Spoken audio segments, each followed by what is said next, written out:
Hello बच्चों, तो इस वीडियो में हम कंप्लीट करने जा रहे हैं चैप्टर 12 का वन शॉट रिवीजन वीडियो, जिसमें हम न्यूमेरिकल भी करेंगे, डेरिवेशंस भी बताऊंगा, मोस्ट इंपॉर्टेंट डेरिवेशन कौन से हैं और कौन से टॉपिक आपको रट के जाने हैं। मेनली दो ही टॉपिक है। देखो बच्चों, जो एटम चैप्टर है वो बच्चों को जल्दी समझ में नहीं आ रहा होता है कि इसमें से क्या पढ़े क्या नहीं, क्योंकि बहुत सारे डेरिवेशन है और समझ न्यूमेरिकल भी बहुत उल्टे सीधे आते हैं इसके, इसीलिए बच्चों को समझ नहीं आता है। इसलिए मैंने आपको बताया कि इस वीडियो में मैं आपको बताने वाला हूँ वन शॉट रिवीजन वीडियो। दो मेन टॉपिक है, अगर उनको आपने कवर कर लिया तो वहीं से सारे डेरिवेशन आने हैं, वहीं से न्यूमेरिकल बनेंगे और वहीं से थ्योरेटिकल या फिर एमसीक्यू बनेंगे।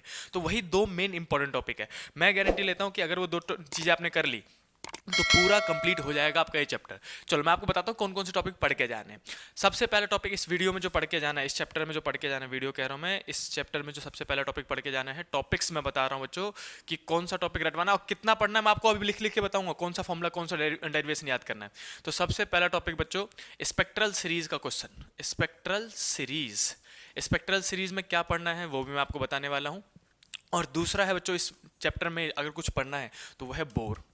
बोर साहब के पोस्टुलेट सारे के सारे और उन्हीं के न्यूमेरिकल, उन्हीं के डेरिवेशन आने। तो अगर स्पेक्ट्रल सीरीज में कुछ आया तो सिर्फ न्यूमेरिकल आएगा बच्चों। स्पेक्ट्रल सीरीज सिर्फ न्यूमेरिकल का टॉपिक बनता है। और दूसरा, बोर में से दो चीज़ें बनती है बच्चों, तीन चीज़ें कह सकते हो आप। बोर के पोस्टुलेट, पोस्टुलेट्स की बात कर लो, तीन पोस्टुलेट्स है वो भी मैं आपको बताऊंगा। फिर दूसरा, आपको इसी में से डेरिवेशन आनी है, इसी में से डेरिवेशन आनी है। दो डेरिवेशन बहुत फेमस है जो कि इस साल भी बोर्ड के एग्जाम में आ सकते हैं। और तीसरा है, इसी पे न्यूमेरिकल भी बन सकता है। किस किस टाइप के न्यूमेरिकल, अभी तक के पीवाईक्यू में कौन कौन से न्यूमेरिकल पूछे गए हैं वो भी मैं आपको इसी वीडियो में सॉल्व करके बताऊंगा। तो चलो स्टार्ट करते हैं एक एक करके। सबसे पहले मैं स्पेक्ट्रल सीरीज बताऊंगा कि कौन से फॉर्मूले याद करने हैं और फिर उनके न्यूमेरिकल करेंगे।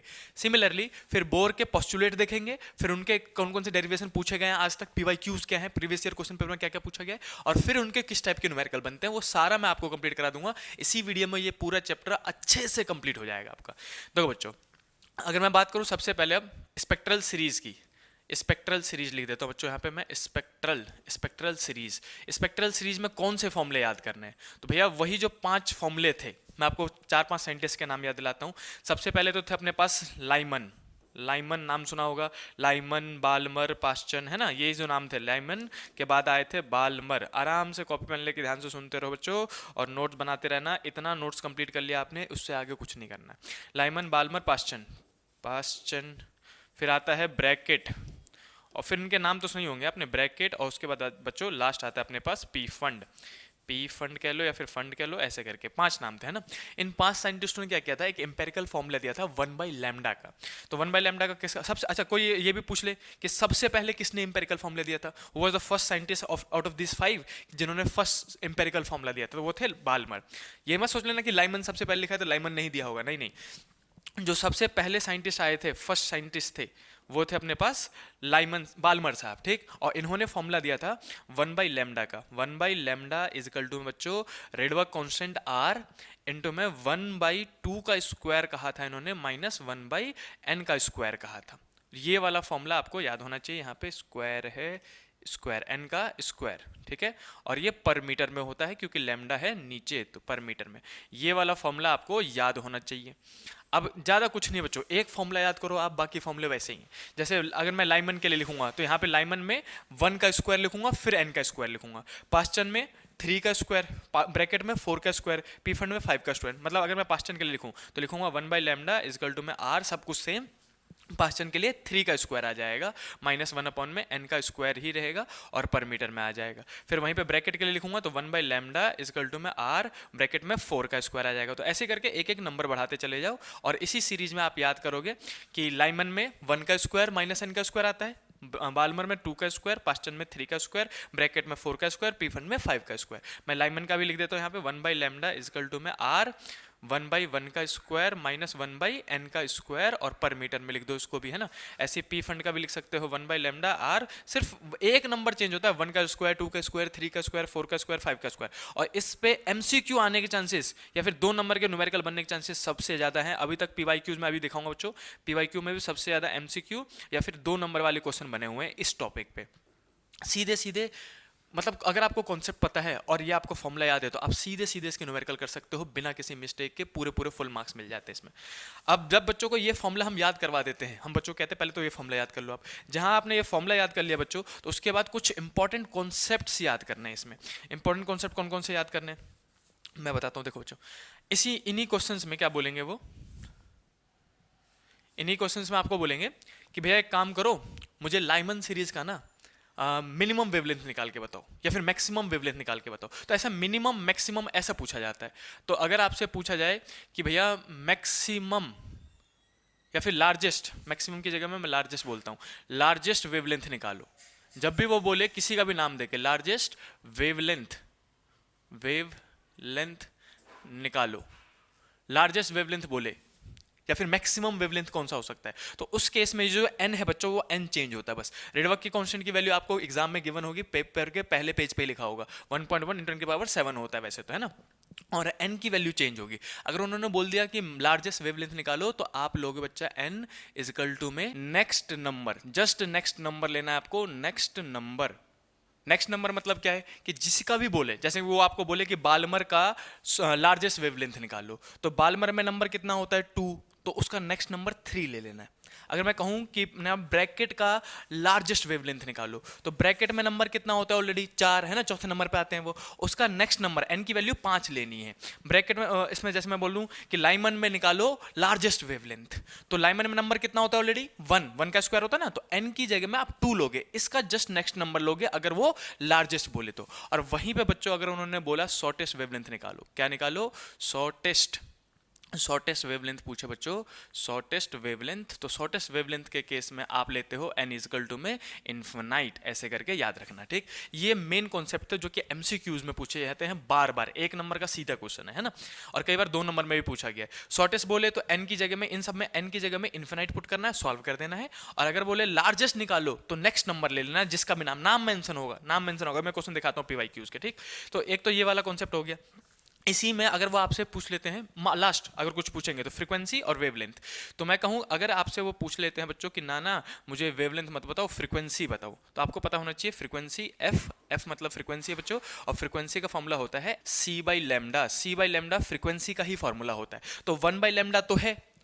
इन्हीं को मैं किसी का भी नाम ले लो, है ना, कि मैंने लेता हूँ बाल्मर के ले लेते हैं। बाल्मर में हमें पता है कि 1/λ का फॉर्मूला होता है ऑलरेडी r 1/2 का स्क्वायर माइनस 1 स्क्वायर है, 1 मिनट ये बच्चों, 2 का स्क्वायर माइनस 1/n का स्क्वायर, ये हमारे पास वेवलेंथ का फॉर्मूला था, राइट। अब मुझे इसको फ्रीक्वेंसी में कन्वर्ट करना है, तो 1/λ तो है, c से मल्टीप्लाई कर दो बोथ साइड, यानी कि अगर मैंने इधर c से मल्टीप्लाई कर दिया बोथ साइड, मैं इसको मिटा देता हूँ और मैं आपको लिख देता हूँ इस साइड कि यहाँ पे 1/λ था = में r था, है ना, इधर भी c से मल्टीप्लाई कर दूंगा और इधर भी c से मल्टीप्लाई कर दूंगा, तो ये जो टर्म है c/λ वो क्या बन जाएगा, फ्रीक्वेंसी। तो मैं अगले ही जगह में इसको लिख सकता हूँ फ्रीक्वेंसी = में rc और 1/2 का स्क्वायर माइनस 1/n का स्क्वायर। तो ऐसे करके अब जब फ्रीक्वेंसी पूछे, देखो अगर वेवलेंथ पूछा तो सिर्फ r लेना है ना, और फ्रीक्वेंसी पूछे तो rc लेना है। और इसी में मैं कहूँ एनर्जी पूछे, एनर्जी ई मतलब एनर्जी है, अगर आपसे वो एनर्जी पूछे तो आर सी के साथ साथ एच भी ले लेना, बाकी सब कुछ नंबर सेम ही आएगा। ये लास्ट, अगर बुरा से बुरा पेपर बनना हुआ तो एनर्जी पे चले जाएंगे वो, ऐसा करके समझ रहे हो। एनर्जी में आर सी और एच, आर मतलब रेडबर्ग कांस्टेंट, सी मतलब स्पीड ऑफ लाइट, एच मतलब प्लैंक्स कांस्टेंट, है ना। ये क्या हो गया, ये और अगर मैं पूछूं फ्रीक्वेंसी बच्चों, तो फ्रीक्वेंसी के केस में आप क्या करोगे, फ्रीक्वेंसी के केस में आएगा आर और सी बस, और वेवलेंथ के केस में सिर्फ आर। तो ये मैक्सिमम कॉन्सेप्ट था। अगर आपने इतना कॉन्सेप्ट पढ़ लिया, एक भी न्यूमेरिकल ऐसा नहीं है जो आप पीवाईक्यू कर नहीं पाओगे, और इस साल चाहे कैसे भी क्वेश्चन पूछ ले, चाहे एमसीक्यू में पूछ ले, आप इजिली कर लोगे। तो चलो इस फॉर्मूले के बिहाफ पे कितने न्यूमेरिकल पूछे गए हैं अभी तक पीवाईक्यूज में, वो मैं दिखाता हूँ आपको। हम चलते हैं नेक्स्ट पेज पे।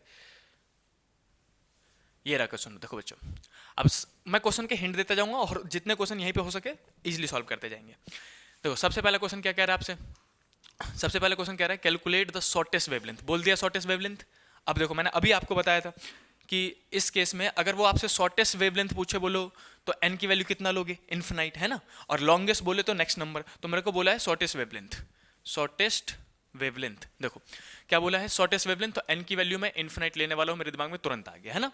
शॉर्टेस्ट बोले n की value infinite of the spectral series. अब नाम भी दे दिया, देखो दिया कि नहीं दिया, बाल्मर। तो बाल्मर के लिए मैं फॉर्मूला लगाऊंगा 1/λ, वेवलेंथ ही पूछा है, शॉर्टेस्ट वेवलेंथ बोला है इसलिए लैम्डा वाला फॉर्मूला लगाऊंगा। 1/λ = में r, 1/, में बाल्मर था इसलिए 2 का स्क्वायर आएगा, है ना, अपॉन में 1/, में n का स्क्वायर। पहले तो मैंने फॉर्मूला लिख दिया, इसी फॉर्मूले को अप्लाई करके आप सॉल्व करके निकाल दोगे। 1/λ = रेडबर्ग कांस्टेंट 10⁻⁷, सीधे सीधे आप ले सकते हो।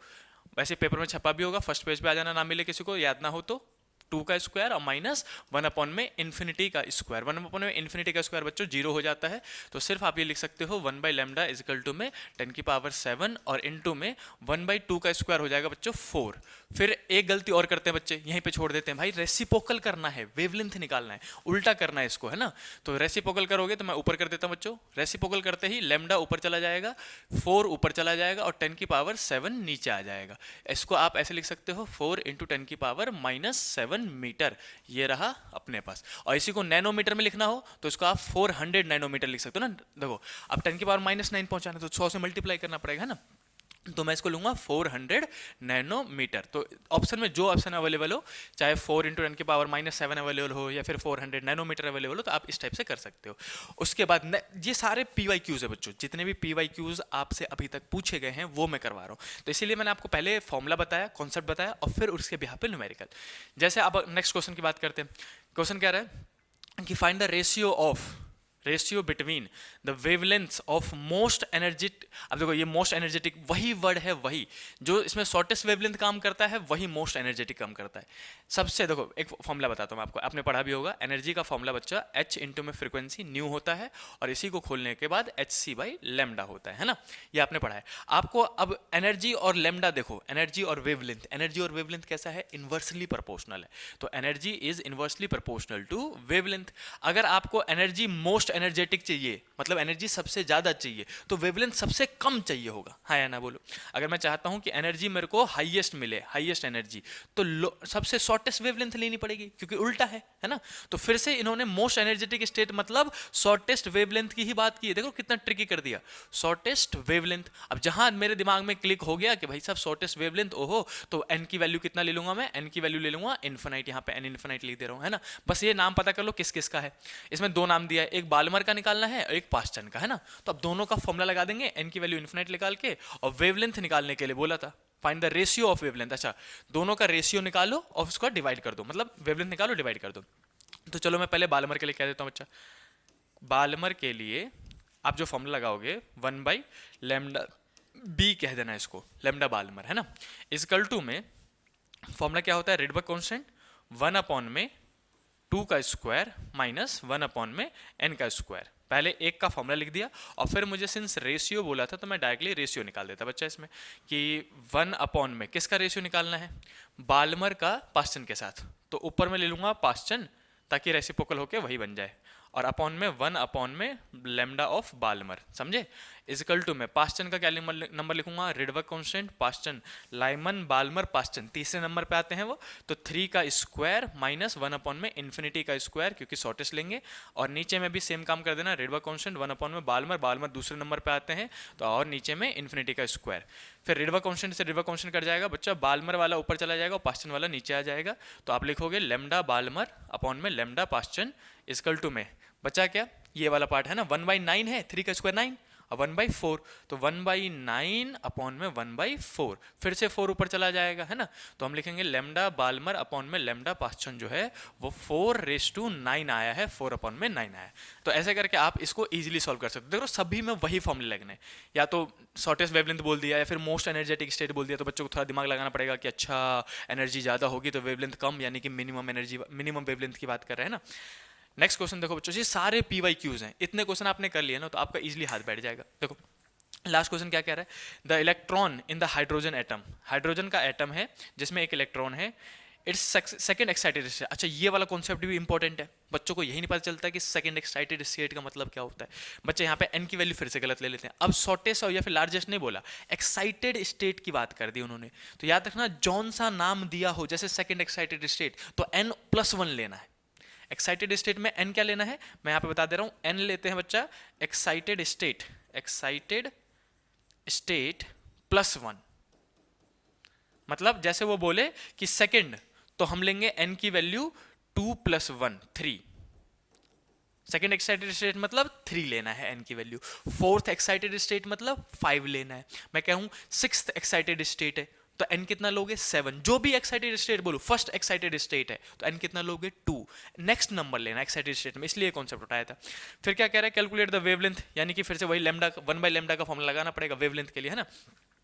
ऑफ लाइमन सीरीज नाम भी दे दिया, लाइमन तो पहले नंबर पे आते हैं, तो लगा दो भाई। सबसे पहले 1/λ वेवलेंथ निकालना है हमको, रेडबर्ग कांस्टेंट 1 अपॉन में लाइमन बोल दिया तो 1 का स्क्वायर माइनस एन का स्क्वायर, यही फॉर्मूला होता है पर मीटर में, है ना। अब मुझे एन तो पता चल गया क्योंकि सेकंड एक्साइटेड स्टेट बोला है, तो सेकंड एक्साइटेड स्टेट में एन लूंगा मैं 3 और वेवलेंथ निकालना है, बाकी पूरा सॉल्व कर दोगे आप। तो इजीली इसको सॉल्व कर लेना, 1/λ का लैम्डा रेडबर्ग कांस्टेंट की जगह में 10⁻7 लिख दिया, 1 अपॉन में 1 का स्क्वायर तो 1 ही होगा, 1 अपॉन में 3 का स्क्वायर यानी कि 9 होगा। अब इसको सॉल्व करके आप खुद आंसर आराम से निकाल सकते हो। तो ये सारे PYQs है, 2016 में पूछा गया, ये भी 2016 में पूछा गया है, ये भी रिसेंटली पूछा गया था, है ना। तो जो फॉर्मूले मैंने आपको बताया था लास्ट पेज पे, उस 5 साइंटिस्ट थे, लाइमन, बाल्मर, पास्टन, ब्रैकेट, पीफन, इन्हीं के 5 नाम सीरीज में याद करना। लाइमन में 1 का स्क्वायर, बाल्मर में 2 का स्क्वायर, पास्टन में 3 का स्क्वायर। इंपॉर्टेंट कॉन्सेप्ट क्या याद रखना है कि अगर वो मुझसे पूछे मैक्सिमम वेवलेंथ बताओ, तो एन की वैल्यू नेक्स्ट लेना है। और अगर बोले शॉर्टेस्ट वेवलेंथ, शॉर्टेस्ट सबसे छोटा वेवलेंथ, तो एन की वैल्यू इन्फिनाइट ले लेनी है, ये याद करना पड़ेगा। शॉर्ट नोट बना लेना, कहीं पे लिख लेना कि अच्छा शॉर्टेस्ट बोले तो इन्फिनाइट लेना है, मोस्ट एनर्जेटिक स्टेट बोले इसका मतलब भी शॉर्टेस्ट होता है, इसमें भी इन्फिनाइट लेना है। और एक्साइटेड स्टेट का केस भी लिख लेना, कहीं पे शॉर्ट नोट बनाते चले जाओ, नोट बनाते रहोगे तो वो याद रहेगा। एक्साइटेड स्टेट बोले तो जो भी एक्साइटेड स्टेट बोले उसका नेक्स्ट नंबर लेना है। सेकंड एक्साइटेड स्टेट मतलब एन की वैल्यू 3, फोर्थ एक्साइटेड स्टेट मतलब एन की वैल्यू 5, है ना।